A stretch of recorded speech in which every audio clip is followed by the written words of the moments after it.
Thank you, and welcome to the Patriots 300 level podcast. My name is Eric, and I'm joined by my co-host Kevin. Welcome back for our 43rd episode this week, where we will be recapping last Sunday's game versus the New York Jets, previewing the Patriots' upcoming game versus the Indianapolis Colts, and discussing news around the NFL. As a reminder, you can follow us on Twitter and Instagram at Pat's 300 level pod for up-to-the-minute updates and commentary and news of the day, as well as at our website at pats300levelpod.com, where we have been having more blogs being posted, including one that just came out this week. So, Kevin, let's get into last week's game versus the New York Jets. Wasn't the prettiest of games, but a win is a win. They ended up winning 22-17, and it wasn't really as close as the score indicates. What was your overall thoughts? I think, like we said, this was a much needed win, kind of a season-saving win, because we kind of went through the schedule and how many games are left, where these are the games you need to win, especially since I think we did that off camera. Did we? I think so. I don't know. So let's say, even if we did do that off camera, we're going to say it right now. These are the games that you need to win, where you had 10 games left, now 9 after this. 2 of them against Buffalo. So I'm going to write those two both off. I'm going to assume they're going to lose those games. Something could happen there, but Buffalo is a juggernaut right now. So there were 3 and 4 entering this game. Realistically, you need at least 9 wins to make the playoffs. 9's probably going to make it this year, but there's going to be a lot of tiebreaker situations. So 10 would be a little bit more preferable. So to get to 10, you need to win of your 10 games 6. 7. So or 6. Yeah, 6. 7. 7. You're right. Yeah, 7 plus 3 is 10. So and then the Bills, that's really, you have to win 7 of the other 8. Yeah, so 7 of 8 basically. So this big stretch was going to be really important. So you need to win the games that you're supposed to win. So really good win for the Patriots here. Wasn't the prettiest of wins. The offensive line was terrible. We're going to get into that. The offensive line really made Mac look worse than he actually was. Mac actually played a pretty good game for the most part on this. A lot of the times he was sped up because of the offensive line, and that would have happened to anyone. If you had Bailey Zapp in there, he would have crapped his pants, and you wouldn't have seen him after halftime. Or Zach Wilson. So you see what pressure happens. Mac had, I think, almost a 50% pressure rating in the game. I think it was like 48.5 or something like that, which is insane. When I first saw that, I was like, holy shit, I've never seen a pressure rating that high in so long. And like we said, anything over 30% is a pretty high pressure, and almost 50% of your dropbacks being pressured. He did a really good job with that, and kind of fighting through. He had a really good, a lot of third down plays where they converted, and they weren't just third and short; they were third and long, and they converted on there. So I thought it was a step in the right direction for Mac, and I'm excited to kind of see what happens going forward. So anyone that says it coming on this game, if you're just watching it on TV and you're just, Mac doesn't look bad, you have to take into account all the variables. Number 1, how the line was playing. Number 2, the Jets defense is actually really good. And number 3, this is basically his first game back. So all of those things included, and really kind of how he fought through, I thought actually he played a pretty good game here. No, I agree. Just going on the game itself, I know both of us aren't as big into the Jets as some people in the media are, but it is a road win versus a divisional opponent who is 5-2. And sometimes those games against divisional opponents will be closer than they should be, just because you play them twice a year, they get to know you, and it's just a tough fought win. But overall, they played good enough to win. And like you said, Mac Jones, I thought, had a pretty good game. Wasn't perfect by any stretch of the means, but it was a good game and a step in the right direction. He was 24 of 35, 194 yards, 1 touchdown, 1 interception, sacked 6 times.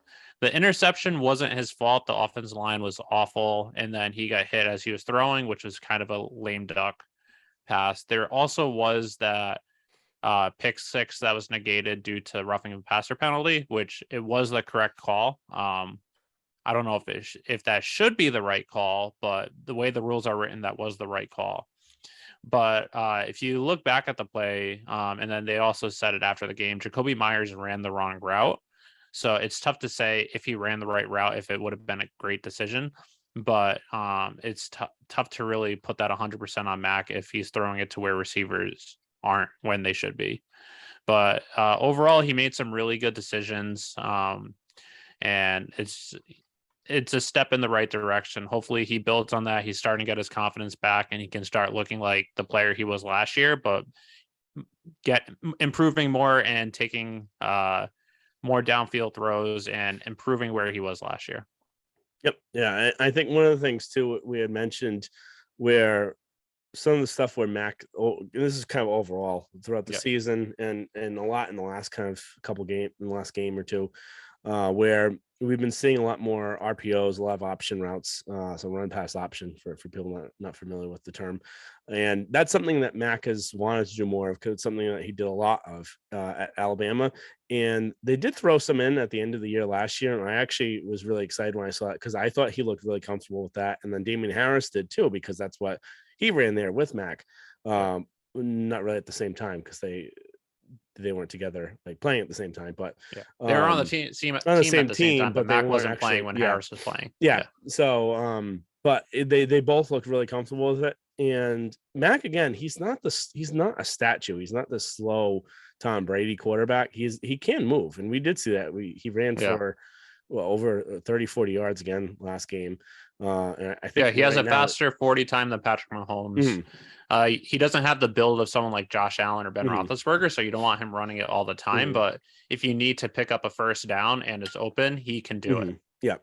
So he just has to learn to slide better and not stay up and get an extra hit. But so he can't pull a Tua and try and like get concussed. But like what I was saying with the RPOs is some of these interceptions and miscues are on a lot of these different option routes. So not even just the run pass, but even just the different options that the receivers are given to run.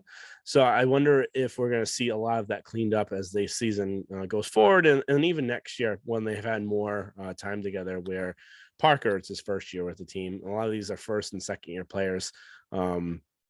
With Max, so it's going to take a little bit of time for all of that to get cleaned up. It does take time to get on the same page, and we saw with Brady before, it took him years to develop trust with anyone. So that's why a lot of receivers never worked out here, because he held people to way too high of a standard.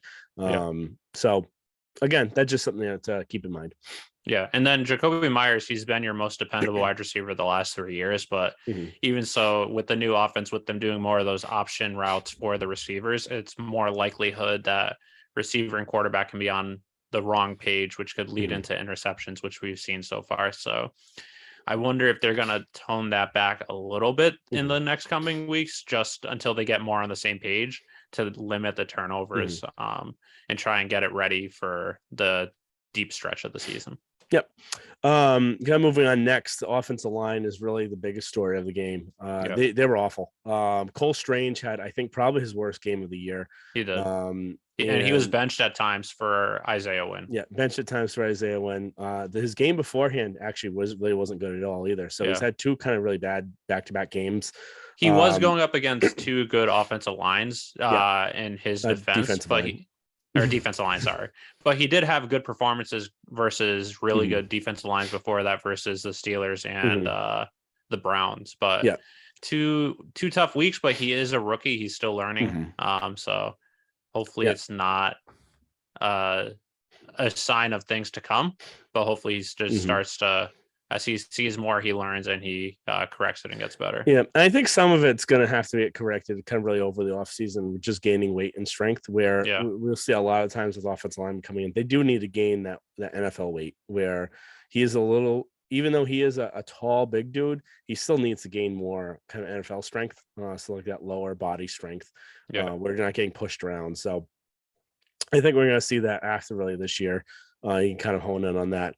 And Marcus Cannon was probably the worst offensive lineman they had in this game. Where I don't know. They were all bad. Well, he had allowed the most pressures out of anyone. He allowed 9 pressures out of all offensive linemen, which was the most by far. I think the next most was I think 3 or 4. So he was much worse than Wynn was. But Wynn played a lot less. So When And they then played like Ferentz 30. was pushed around a lot too. Ferris was pushed around. The only one that had a semi good game was maybe I guess you could say Owenu and maybe Brown, but Yeah.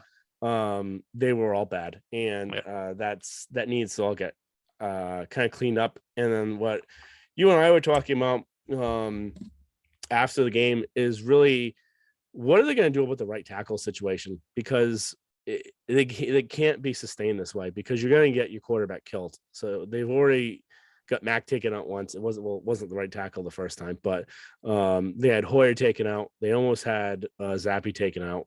They've had penalties. They've had fumbles happen because of it. So Interceptions. what are they going to do about the right tackle situation? So one, you could say stay the course and something will happen. I'm Yep. not really in favor of that. Number two, you have Kajus that came back, and you've had him this long. You might as well use him. And if he's not going to work out, then you got to get rid of him, because what are you doing just keeping him around if you're not even going to try and play him? Yeah. I was a little upset they did activate him for the game, and they didn't even try him out by how bad they were playing. So I would have liked to see him there, even though he was his first game back, but I would maybe try him out. And the last situation would be I would Just two kick. more. Well, there's the next best situation would be you kick Owenu out to right tackle, Yep. and then you either move Isaiah Wynn to guard or find someone else to play guard, or maybe have Ferentz play guard, or someone else. Yeah. And Owenu was a really dependable right tackle, but he's played really well this year at right guard. So do you really want to mess that up? And then one thing with that, which it's probably lesser on their mind, but he has one more year under contract after this year. And if he's switching positions where he was guard to tackle to guard to tackle, and I wonder if that's something where he'd be hesitant to re-sign, even though he likes for as far as we know, he likes the team and coaching. But if he doesn't have a set position, if that's something that would make him not want to re-sign if he's getting similar money. And what's your last situation? Last situation is you move Isaiah Wynn back to left tackle and Trent Brown to right tackle, because Isaiah Wynn historically, even though he wasn't a great left tackle, he was a lot more serviceable than he is right now at right tackle. That's fair. And some people can only play one side. It's just something in their mind where they, if you could play left, but you can't play right. So that could be another option too. And we saw that with Justin Herron last year too, where he was horrendous at right tackle, but at left tackle, he was serviceable when he played there in place of Wynn. Yep. Yeah, that's really fair. The best thing coming out of this game was really Ramondre Stevenson. One more thing, just on it relates to the offensive line, is it kind of put the Patriots in a bad situation, because not only was it 6 sacks allowed, but they had 14 plays that resulted in negative yardage and 3 additional runs that resulted in no gains. So you had 17 plays outside of incomplete passes that either were negative yards or no yards, which is absolutely horrendous. And that just puts the offense in a much tougher situation to have any success. Yep. Now moving on, Ramondre Stevenson is the brightest spot of this game. He's just really cemented himself on the Patriots as being that number one running back where you could really depend on for really everything. He can really do everything, where he's really good in the run game. And you saw that multiple times where there was no hole. Anyone else basically would have been stopped, and he somehow broke free and gained a lot more yards afterwards.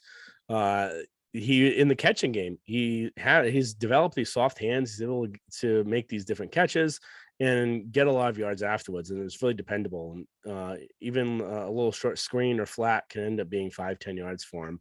And then his blocking is really good, a lot better than it was last year. I remember when he first came in, he almost got Matt killed once. I remember he blew a block, and he had a fumble, then he didn't see him for a while.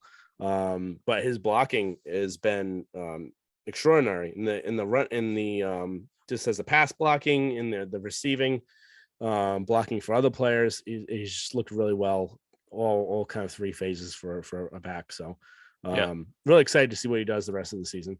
Yeah, no, I agree. He's been probably your best player on offense this year. This game, 16 carries, 71 yards, 7 catches, 72 yards.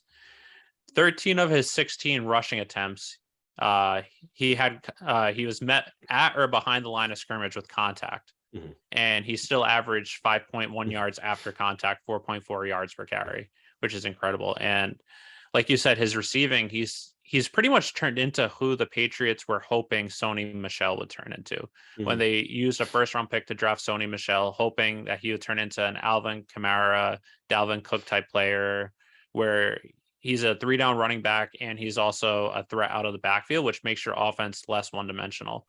Where when you have LeGarrette Blount, when he's in the game, pretty much they're running the ball. If James White's in the game, they're passing it. With Stevenson, you don't really know.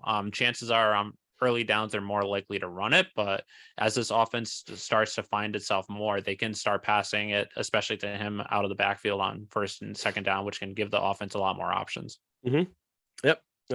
Agree completely. Kind of now moving on to the Jets front. Zach Wilson, like we mentioned kind of in the previous week, also drafted 2021 draft, second overall. And he's very talented physically wise. Mentally wise, I don't think he's got anything going. So you see it, you saw it this game, you saw the previous games against the Patriots where you get him kind of on the fly and he's trying to improvise. He can't do anything. And he makes a ton of mistakes.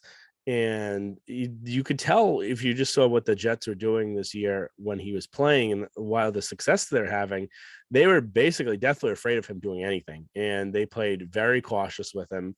They told him not to turn over the ball and be very simple and different things that they basically did for Zappy this year, where they had a very simplistic offense, tried to limit any turnovers and mistakes. And what Bill is really good at is really exploiting your weakness. And the weakness with him is the second you get pressure and try and make him run around, he's going to be throwing off his back foot. He's going to be making mistakes. And he had 3 interceptions. And I wouldn't have been surprised if he had even more based on just how much pressure they got on him.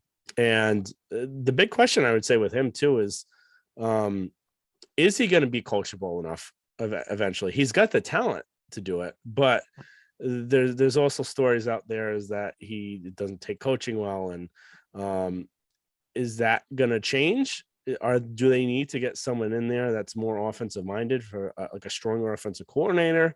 I don't know, but it'll be interesting to see how he kind of goes forward. But looking at him, just oof. Yeah, and his numbers make it look like he had a better game than he did. He was 20 of 41 with 355 yards, 2 TDs, 3 interceptions.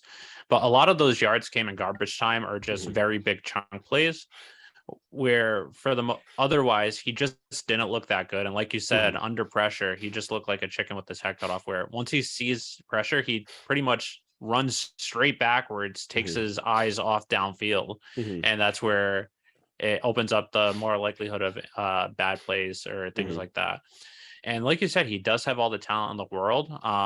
One thing I wonder is it makes me think a little bit of Josh Allen early on, where when Josh Allen was he was awful his first 2 years with the Bills, but towards the end of his second year, the Bills kind of dialed down what they wanted him to do and try and have him limit his mistakes. And that's where he started to find himself and take off. I don't know if the Jets have that mentality. Brian Daboll, though. Yeah, that's true. They also had Brian Daboll, but the Jets are a completely different franchise, different structure. And I don't know if he has the talent. So maybe we've seen Josh Allen go from awful to top quarterback in the NFL, and Zach Wilson has the talent, but I don't know if he's going to have the mindset or the coaching and the talent around him to do it. And we'll have to see. I don't, if I had to put money on it, I don't think he's going to succeed. But also, to begin with, last year, he went into the Jets. They didn't have a quarterback on the roster with any NFL experience until they traded for Joe Flacco towards the end of the season. Whereas what the Patriots did, they went out and got Brian Hoyer. They had Mac learn from an experienced quarterback. And if they had Flacco or something like that, where Zach Wilson would be able to learn through all minicamp, all training camp throughout the season, where it's not all on him, that would help him. Whereas he just had to try and figure it out by himself and just try and use his talent alone instead of learning how to actually play quarterback. Yep. Yeah, I agree completely. Run defense. What are your thoughts on them? I thought it was pretty well. The Patriots defense was at an advantage because Brees Hall was out, and even though the Jets did get James Robinson, who I'm high on, he had less than a week of practice to really learn the offense, so he didn't really have too many opportunities. So overall defense, or the Jets ran it 15 times for 51 yards, 3.4 yards per carry. So they did a good job against it, but they also weren't facing a tough challenge in that respect as well. But hopefully it just sets them in the right direction for the Colts coming up this week. Yep. Um, I know that they had some tight end production. I think that was one of the kind of your keys to mention. Conklin, 6 catches, 79 yards, 2 touchdowns, and Uzma, 1 catch, 27 yards. Any other thoughts before we get to 3 up? Yeah, the only reason why I put this in that I wanted to touch on is the few games where the Patriots have actually allowed the opponent's tight ends to have production was against Baltimore, where Mark Andrews, granted he's one of the best tight ends in football, had 2 touchdowns, and then against the Jets, where their tight ends haven't had much production this year, but this game they combined for 7 catches, 100 yards, 2 touchdowns, and both games the Patriots were without Kyle Duggar. So I wonder how much of an impact that's going to be. Hopefully, he's coming back soon. I know he's listed as a limited participant in practice today. Today's Wednesday when we're filming, but that's something to keep an eye on as the season goes on. He's missed a couple games. He got banged up a little bit. If you have to go stretches without him or without one of your key safeties, him or Adrian Phillips, how's that going to impact the tight end production of your opponents? Really fair. All right, 3 up, 3 down. I think this will be pretty easy and quick since we have very similar ones here. I think in just different orders. Yeah. So I'll go first.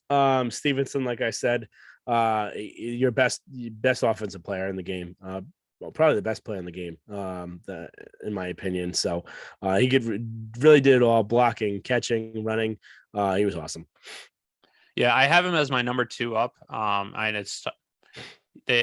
you had a win versus opponent with a winning record on the road. But he had a really good game, especially considering how bad the offensive line was.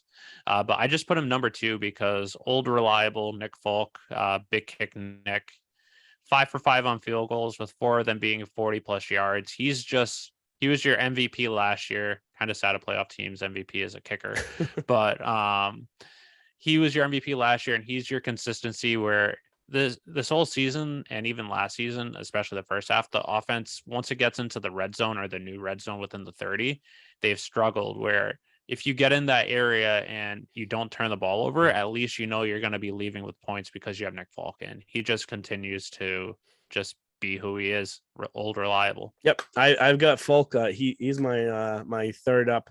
I think part of the reason why too is just that you kind of take it for granted now, where he's probably the most accurate field goal kicker we've actually ever had on the team, which is saying something. Yeah, it's insane to think about. And you just always kind of forget about him because every time he goes up there, you're expecting him to make the kick, and that isn't the case for really any other franchise except for probably Baltimore. Yeah. And he was outstanding this game. If you didn't have him, you probably wouldn't have won the game. So, agree there. My next one was a combination of Dedrick Wise and Matthew Judon. I couldn't really separate them because they were both really good in this game, and they both create a ton of pressure on Zach Wilson. And I think Judon did a much better job this game than against Fields, where containing the edge and making sure he wasn't breaking it too much and breaking containment.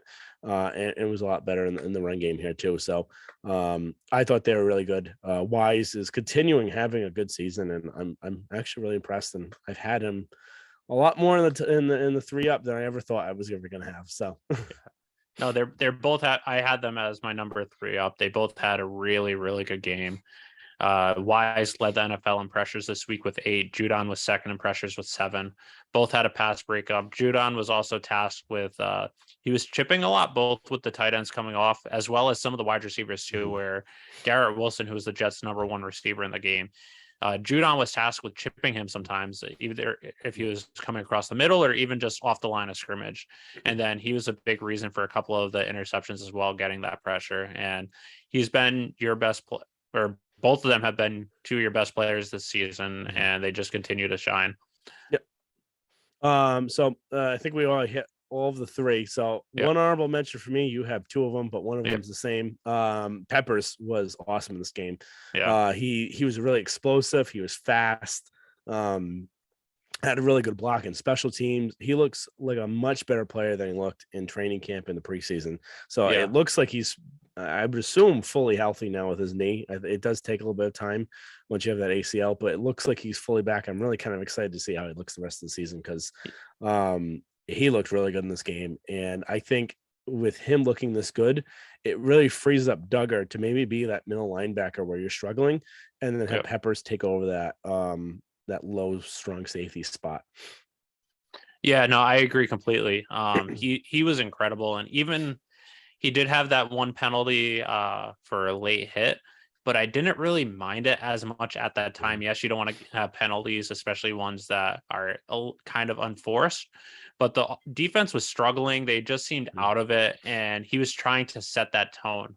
So granted, you don't want to give up free yards, but it was setting the tone where it was giving your defense the mentality that they needed.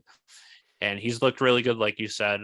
If he's coming into focus, which we were hoping for, and I think, if I'm correct, he was my X factor for the defense in the preseason, where if he turns into that Pro Bowl, all pro type defensive back who can play all across, he can play slot, he can play outside corner, he can play free safety, strong safety, he can play in the box. That's going to free up your defense to do a lot more than, or just do a lot more, especially with your linebackers struggling. And then just that block. I don't know if you guys haven't seen it. His block on that punt return that's freed Marcus Jones to go 20 something yards or 30 yards. He just absolutely laid out the guy and pancaked him. It was a sight to see. So not only is he giving you production on defense, it's also in the special teams as well. Yep. All right. And then your other honorable mention? My other honorable mention is someone who's been in my bottom three most of the season this year and sometimes last year, Jake Bailey. I just had to include him because he actually had a really good game considering how awful he was the week before. He had 4 punts, 2 were technically inside the 20. There was a third one that should have been, but was it McMillan? Or no, it was the undrafted rookie, DeMarcus Mitchell, where he got it and then he pretty much tripped over himself for 10 yards and it was a touchback, but that really should have been. It was a really good punt by him. And he just did a really good job, which helped the Patriots win the field position battle, where the Jets, I believe they didn't start past the 25-yard line. Mm-hmm. I think that's right too. All right, moving on real quick. 3 down, very similar here too. My first one, offensive line. We talked about them at nauseum. They were awful. Really bad in the game. No, I agree. Nothing much more to add other than what we already said, but they were just horrendous. And if they don't improve, Patriots' success this year is not likely. All right. Next one for me. This is really hard to get the next two. Josh Butch, though, I picked. He gave up 2 touchdowns. They were not all fully on him. But just the fact he gave up the 2 touchdowns. The first one was a really good pass. I don't know how much more he could have done to defend it. The other one, it was kind of a split between him and Miles Bryant. But 2 touchdowns he gave up. You also said that he was going to be a key to the game. So because I was focusing on him and he gave up those, I added him in there. So to be fair, I didn't say it on the podcast. I texted you because in my dream the night before the game, I had a dream that he was a key to the game. But I didn't include him because, yes, he did give up the 2 touchdowns, but they weren't really on him. The first one, I thought it was actually pretty good coverage by him. It was just a really good throw, just in a spot where it was just for I believe it was Conklin. Only he could get it, and there's not really much more you can ask for. He was someone that in the training camp, preseason minicamp, he was lighting it up, and we just haven't seen much of him this year. But hopefully, he is only in his second year. Hopefully, he starts to turn it around. But I didn't have him in my bottom 3. My second one was red zone offense, where just once again, another thing where we saw it last year, especially the first half, but throughout the entire season this year, once the Patriots offense gets within the opponent's 30-yard line, they just struggle. And it just happened once again, which led to the Patriots having to kick 5 field goals, only getting 1 touchdown. Yeah, 1 touchdown. Mm-hmm. So that's something they really have to correct as well, because as the season goes on against tougher opponents, and then if you make the playoffs and you want to go on a deep playoff run, you can't expect to win if you're not converting inside the 30. Yep, and that's something that everyone will want to check out. A blog Eric just put up there about kind of the differences in primetime games and how the Patriots have struggled there. That they need to start scoring more, and red zone offense is a big key there. My last one, Kendrick Bourne. Really, he didn't do anything really bad in this game, but the reason why I have him here is he didn't do anything good in this game. He played in over 70% of the 70% of the snaps. And I don't remember seeing him do anything. He had 1 target, no catch, and nothing. So I'm a big Bourne fan. I think hopefully by him seeing more and more of the field that he'll get more and more of the action, because I think he is dynamic.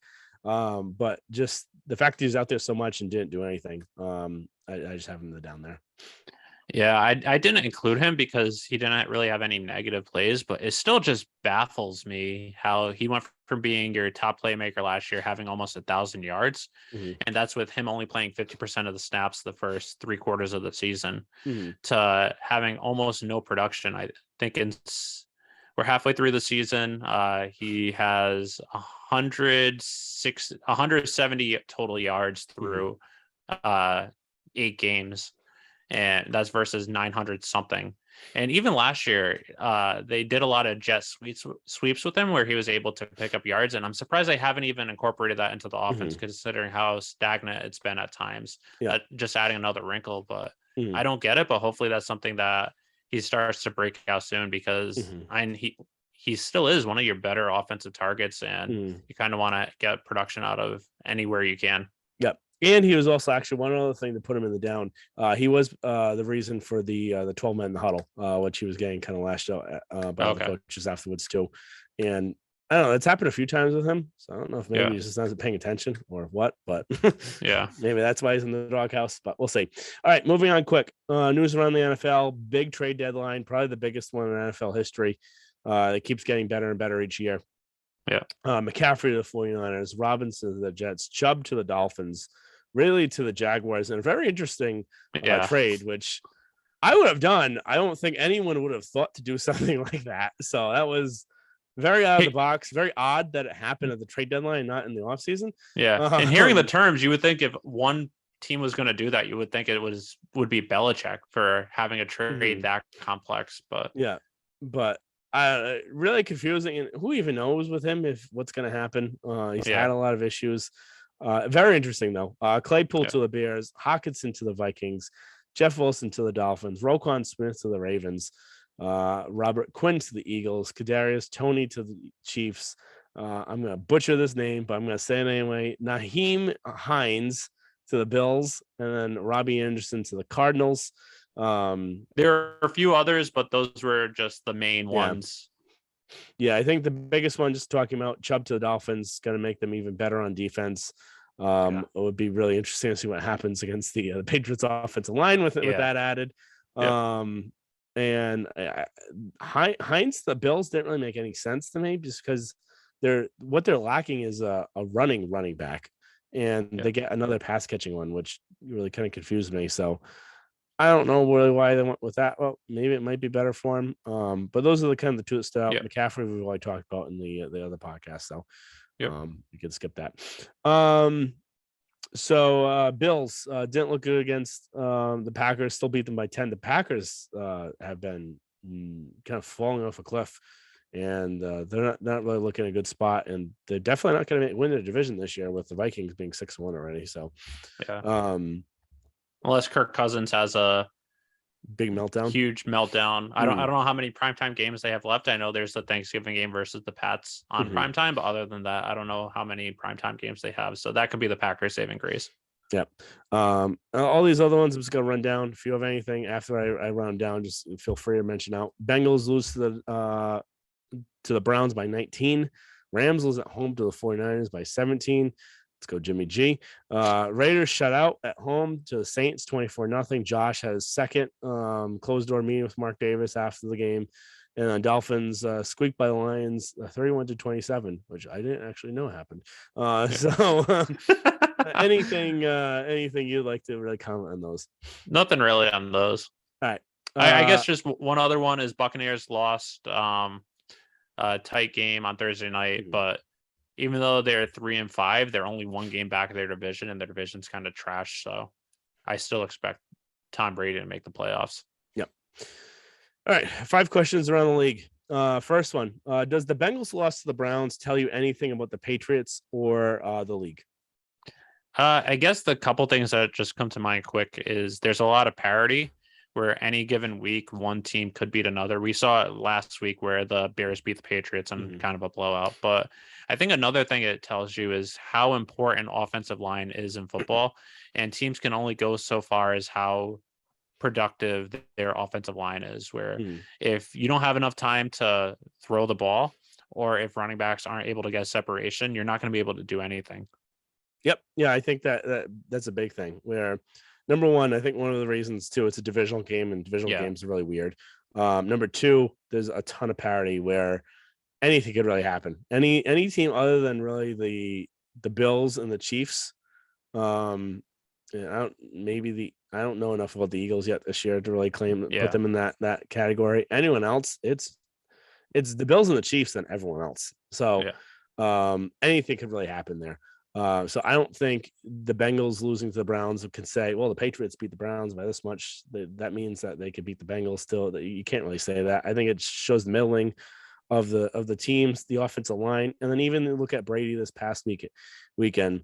He's playing really well if you look at all of his stats and the yards, he just doesn't have a line to protect and them. If you actually watch his throws too, he's making the throws. It's just it's similar to a 2019 situation where the offensive line sucks. There's no running game. The receivers aren't that good and getting separation, but the difference is he doesn't have good coaching this time around. Yep. So, all right, moving on. Next question. This is based off of this idiotic take by Derek Carr. Is it Derek Carr? David Carr, his brother. David Carr. Derek Carr is the quarterback. They're both quarterbacks. David Carr is the NFL Network guy, right? Yes. All right, I wrote Derek Carr by accident. So David Carr of NFL Network had posted this 2021 redraft of the NFL of the quarterbacks in the 2021 draft. He ended up ranking them Fields, Mills, Lawrence, Wilson, Lance, Ellinger, Jones, and then Ian Book, which I don't know what the hell he's doing. He's probably just doing this for clicks. Yeah. But because of this, I figured we can do our own little redraft and see what you think the order should be for that. So my order would be Jones, Lawrence, I guess Mills, Fields, Wilson, Lance, Ellinger, Book. I think I'm going Lawrence too, even though he hasn't really shown it as much. He's in a tough situation in Jacksonville, and he does have a good coach this year, but he has all the talent in the world. I went Mills 3 just because he's had success and he also doesn't really have talent around him. And he's gone through 2 coaching situations, but I feel like he's not going to be the best quarterback out of any of them, but he can have a decent floor where he can be possibly a Derek Carr type quarterback. He's not going to win you a Super Bowl, but he's not going to be someone that's out of the league in a couple of years.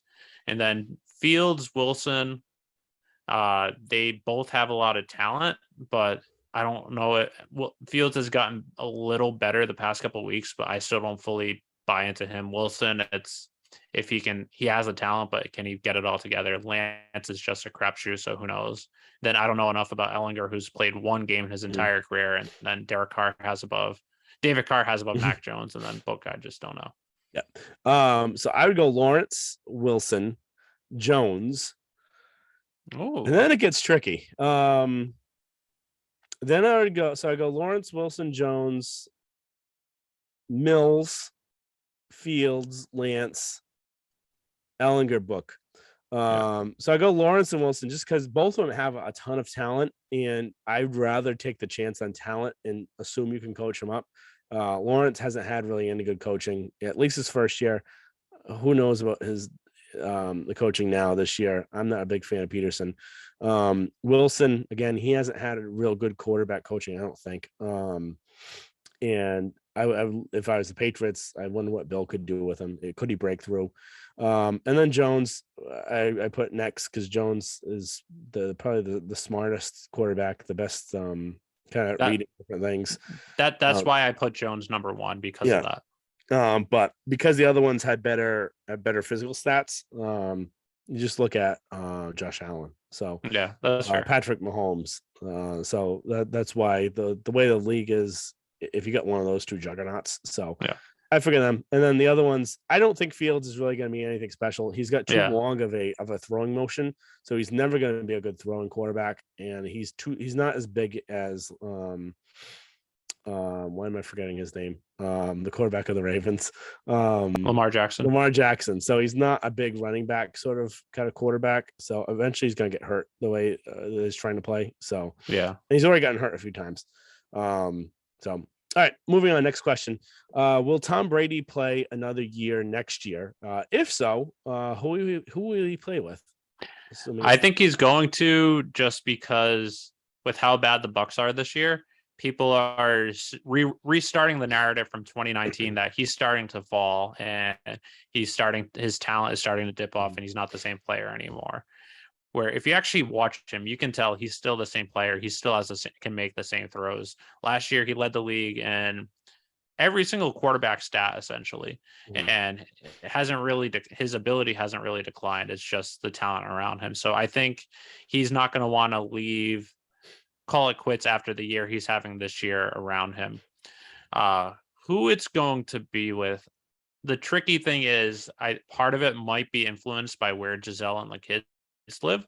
So if they're staying in Tampa or in Florida, I could see him going to Miami if Miami doesn't believe in Tua. Granted, Tua is having a really good year this year, so they might not be willing to do that. But if they don't think he's the answer, I could see him going to Miami. I could also see him going to the Titans, where he's seen the last couple of years, especially this year and last year, how limited having bad coaching is for a quarterback. And by going to the Titans, they might not have the best weapons, but he knows he's going to coach who he trusts in Mike Vrabel, who I think is a top three head coach. Another team I could see is just the 49ers. He's from San Fran.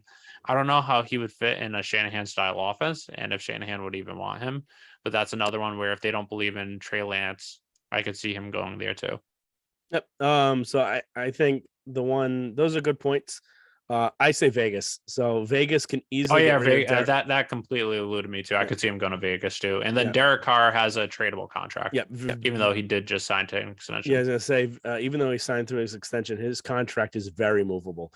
And he's not getting paid an insane amount. So another team would be willing to take on that money too. I would definitely, if I were them, if I was, especially Josh. Because I don't think Derek Carr is anything special.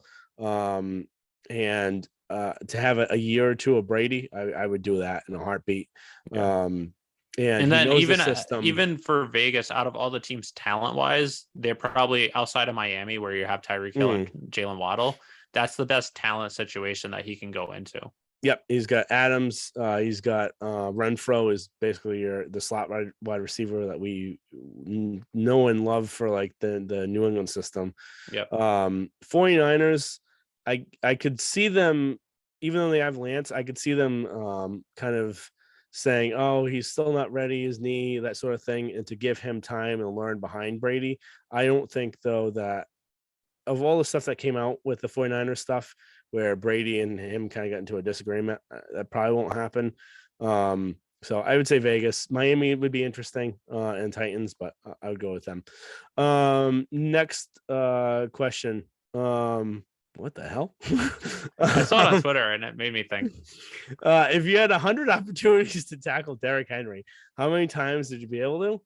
So is this 0. like head on or like a tackling drill, where the Oklahoma drill, where you're just have an opportunity to tackle are you able to actually tackle him and take him down? I would say once, just because there'd be every time I'd go for like his lower body and try and get his ankle and like trip him up. So I would say I'd be tackling very dirty, but I'd be going for his knee and ankles. But I would say I think 1 out of 100 times I'd probably get one. Yeah, I'm still going 0 just because he pretty much has tree trunks for legs, and no matter what you do, he's just going to run over you if you're not a NFL He's probably going linebacker. to jump over me. So, Yeah. but So I'm going 0, but I was interested to see if you thought you'd be able to take him down at least once, like some tricky way. Yeah, I would say at least once if I do the same thing every time. I think one of the times I'd get lucky, but it wouldn't be any skill of mine. And then last one, after Devin McCourty's second interception last week, he now has 33 career interceptions, third all time in Patriots history, trailing Ty Law and Raymond Claiborne by 3. Will he finish his career with the most interceptions in Patriots history? It's tough to say. I think it depends on how much longer he plans on playing, but I'm going to go with yes, just because he's played on every snap on defense. I believe every game or almost every game this year. And even though you can see his ability starting to slip a little bit, he's still a pretty good safety. And I can see him playing this year, next year, and maybe another one. So I think we saw how many interceptions Deron Harmon got just by being in the right place at the right time. So I think he'll be able to sneak out at least 3, maybe 4 to at least tie or take sole possession. I'll say he'll finish because even if he plays only this year, he's still got half a season left and he got 2 interceptions on the game. So to get 3 in half a season coming up, I think he could do it. And I'd say if at most he's probably playing only one more season after this. I think he's 36 years old. So and with his brother being retired, in the slippage. But all right, moving on. Trivia. So 2 questions. First one, the Patriots lost to the Colts last week. So it's Colts centered or last year. Yep. It's Colts centered since we're facing the Colts this upcoming week. Right. The Patriots lost to the Colts last year, 27-17. When was the last time before that the Patriots lost to the Colts? Oh, it would have been probably Peyton Manning's last year with them. Which, oh God, when was that? 2013 was Denver. 2011? Nope. 2010? Nope. 2009? Yes, the famous 4th and 2 game. Oh. Peyton Manning was with the Colts in 2010 and 2011. The Patriots won in 2010, 31-28, and then 2011 they won 31-24. But it was the 4th and 2 at their own 28-yard line game. Right. And then the second question, just very quickly, the Patriots lost last year by 10 points. When was the last time the Patriots lost by more than 1 score to the Colts? Oh God.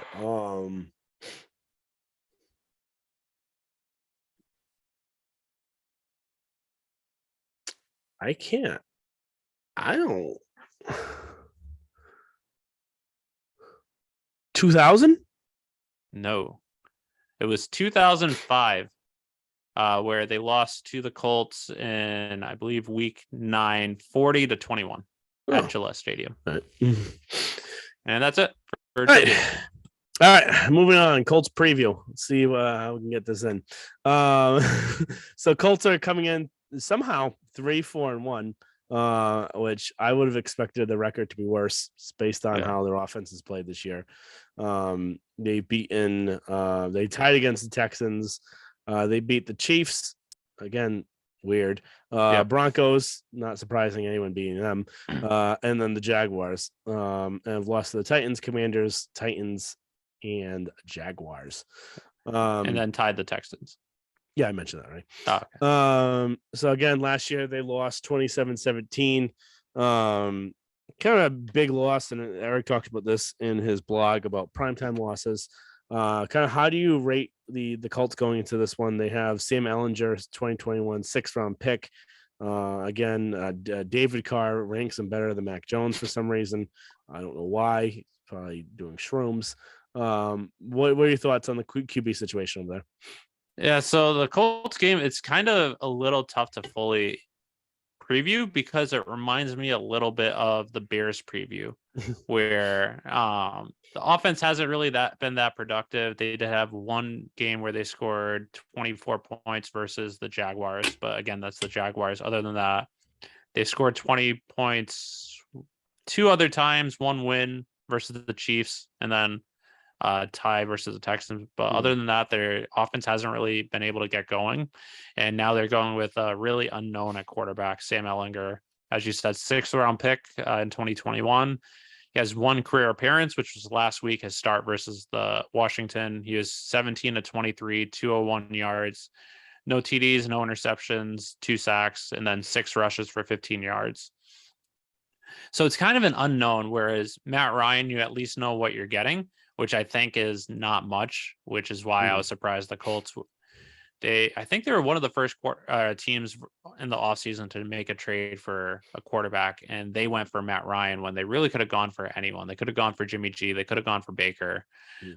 Granted, Baker hasn't really turned out well in Carolina, but that's another story. But I didn't understand them going for Matt Ryan, but I guess if you don't think he's going to be able to give you much, at least make the switch. Whereas Sam Ehlinger, he might be able to give you the same production, but he might be able to give you some upside.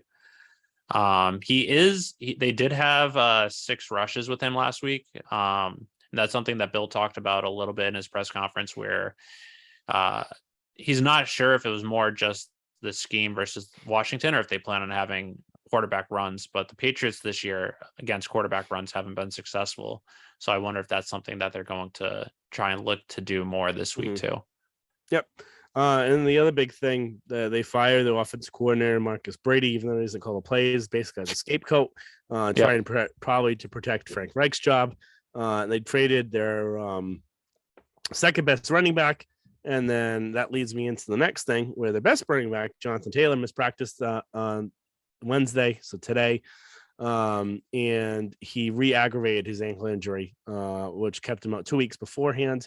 And so that might be good news for the Patriots. Never good for an injury, but if he doesn't play this game, they'd be down their top 2 running backs, and that's basically all their offense so far. Yeah. So he's one of the big pieces, where last year he was the best running back in football. And when the Patriots played them, he was a big reason why the Patriots lost. He ran 29 times for 170 yards and a touchdown.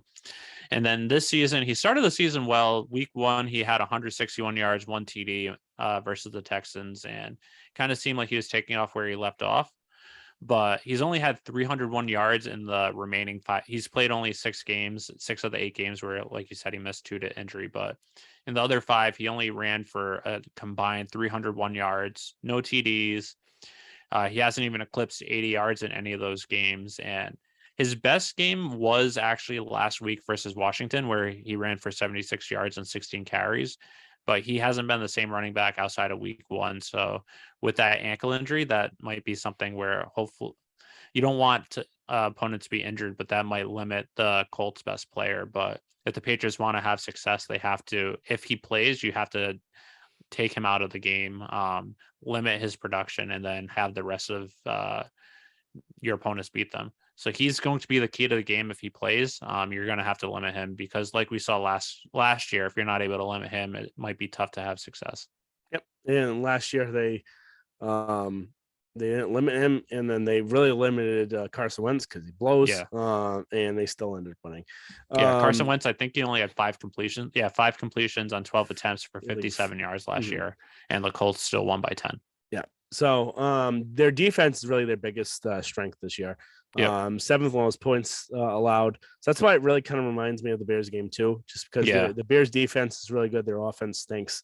And same thing really with this team. I don't really know if Ehlinger is really a mobile quarterback or not, but he had those design runs. Fields is definitely a mobile quarterback. So it'll be interesting to see. Another thing with their defense is very similar to last year, and their defense gave the Patriots offense trouble. But part of the thing that might help their stats is, outside of Mahomes week 3, granted they won that game, they haven't really played any good quarterbacks. They faced Davis Mills, Trevor Lawrence, Ryan Tannehill, Russell Wilson, who sucks this year, Trevor Lawrence again, Ryan Tannehill again, and Taylor Heineke. So that might show why their stats are better than you might expect, but they do have a lot of talent on that defensive side of the ball. Yep. So what are kind of some key names to watch out on defense for the Colts? Yeah, so I'd say the 3 top ones you have to watch out for are Shaq Leonard at linebacker. He's one of, if not the best linebackers in football. He's been all pro every single season in his career, his first 4 years, and he's in his 5th year now. Another one is DeForest Buckner, their defensive tackle, which he's just been showing up all on tape, and he's a 2-time All-Pro at defensive tackle. He's one of the top 3 defensive tackles in football. I'd probably put him number 2 outside of Aaron Darnold, but he has 4 sacks this year. He's disruptive in the run game.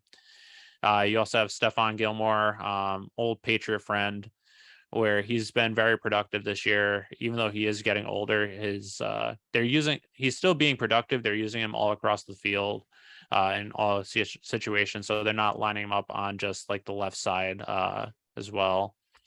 Kenny Moore, their nickel cornerback, he was a Pro Bowler last year. He's a former Patriot as well. He was an undrafted rookie free agent, I believe, in 2017, where the Patriots cut him at the end of roster cuts, but they hoped to sign him to the practice squad, but the Colts snagged him. He's someone that actually said his 4 months with the Patriots was the most miserable time of his career, and he made him think about retiring, but he's been productive this year. Then you have Kwity Paye, their edge rusher, defensive end, who's in his 2nd year. He's a Rhode Island native, went to Bishop Hendricken and then University of Michigan. He has 3 sacks this year. He's been productive. You have Yannick, I don't know how to pronounce his last name, Nyaku, who's also another edge defensive end who has 4 sacks. Bobby Okereke, who I met at the Super Bowl party last year at linebacker. He's been very productive. So they have a lot of big names, fast, athletic guys on their defensive front, which is going to help them. And that's part of the reason why in the pass game, they have their 7th best in passing yards allowed per game at just around 200. They're middle in the pack with 19 sacks, but they're getting pressure on about 25% of dropbacks, even though they're only blitzing on 16% of dropbacks, which is 7th lowest. And then their run defense has been very effective. They're 17th best in rushing yards allowed per game with 120, but they're 3rd best in rushing yards per carry at 4. And that's part of the reason why, as I mentioned earlier, they haven't really played too many key quarterbacks outside of Mahomes, but they're facing really big running backs, including Derrick Henry twice, Damian Pierce, who's had a really good season, Taylor Etienne, the Jaguars running back. So they're playing some good players, and they're still limiting the yards per carry. And then another thing with them is they are very disciplined. They have the 4th least amount of penalties per game with 4.6, and they have the 2nd least amount of penalty yards per game. So at least on the penalty front, they're not giving you any unforced penalties to give you their opponents free yards. So that's another reason why the Patriots are going to have to pretty much be sharp in all phases of the game, not turn the ball over, not give or have any penalties or limit your penalties, because the other team isn't going to be doing that either. Yep. So key to the Pats, number 1, I heard you say limit the penalties, turnovers. We've already really mentioned taking out Jonathan Taylor, taking out Michael Pittman. What's your last key of the game? I think the biggest one is establishing the ground game early, because that's going to open up your offense, and so you not become one-dimensional. Where last year, when the Patriots play the Colts, they didn't have Damian Harris, and then the offensive line struggled a little bit. Ramondre Stevenson wasn't able to get going. He only had 10 carries for 36 yards, and that forced the Patriots to throw, and they knew the Patriots were going to be throwing. So that's one thing. If you're able to establish your ground game early, that's going to open up a lot of opportunities for the offense, especially considering how talented and athletic this defense is for the Colts. Yep. All right, going to predictions. Line right now, as of today, for Barstool Sportsbook, Patriots were favored by 5.5 points. Over under was 39.5. We got some good weather on Sunday. I'll be at the game again. Cloudy. I think it's partly actually cloudy. High is 74. Winds 10 to 20 miles per hour, so not anything too crazy. I'll give my prediction first. I got Patriots winning 27-13. I was thinking of it, trying to figure out how many they score. And the defense very similar to the Jets, where they get a lot of pressure, good corners. They scored 22 against the Jets. I think they're going to have improvement because it'll be Mac's second full game back. So I think some of those field goals will turn into an extra touchdown here. So 27-13 for me. Hit the I have over. 23-16 Patriots, just because I think this defense is better than the Jets, in my opinion, considering how athletic they are and how they have good players at all three defensive back, linebackers, and front defensive line front seven. So I think the Patriots will get another touchdown, then one more touchdown than they did last week. But I think they're still gonna, once they get in that 30-yard line, they're gonna struggle a little bit and have to kick a few field goals. So I have them winning 23-16 in a tight fought game where it's close at the end, but Patriots kind of have control throughout the second half, and the score makes it look tighter than it is. All right. Sounds good. Thanks everyone again for listening to us. Make sure you subscribe, rate, and review. We'll listen to us on any of the podcast platforms, YouTube as well. We'll get the videos there. Check out the blog again, Pat's 300levelpod.com, and then look at us on Twitter, Instagram, Pat's 300level pod, and then look forward to talking to you guys next week.